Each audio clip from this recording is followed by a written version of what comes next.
कोण होतीस, काय झालीस तू, पुढील भागामध्ये आपण पाहणार आहोत. कावेरी म्हणते की युग आणि त्याची आई आली म्हणून काय झालं, त्यांचं अख्खं खानदान जरी आलं तरी मी माझ्या घरच्यांना काही होऊ देणार नाही. आणि यश, तुम्ही जी माझ्यावर जबाबदारी दिली आहे ती जबाबदारी मी पूर्ण पाडेन आणि मी माझ्या कुटुंबाला काही होऊ देणार नाही, असे म्हणून ती डोळ्यातले काजळ काढून फोटोला लावते. इकडे आपण पाहतो सुलोचना रूममध्ये असते आणि रूममधल्या आरशावर लिहिलेले असते, आता नंबर आला आहे उदयचा. पहिल्या वेळेस त्याच्यावर हमला झाला पण त्याला त्याच्या नशिबानं साथ दिली, पण आता त्याला त्याचे नशीब साथ देणार नाही. असे करत करत घरातले प्रत्येक जण जाणार. इकडे आपण पाहतो कावेरी युगच्या गळ्याला चाकू लावते.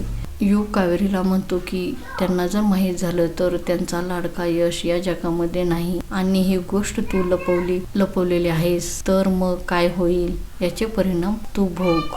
पुढील भागामध्ये आपण पाहणार आहोत. युग सुलक्षणाला यशचे सत्य सांगेल का, हे पाहणे खूपच मनोरंजक आहे.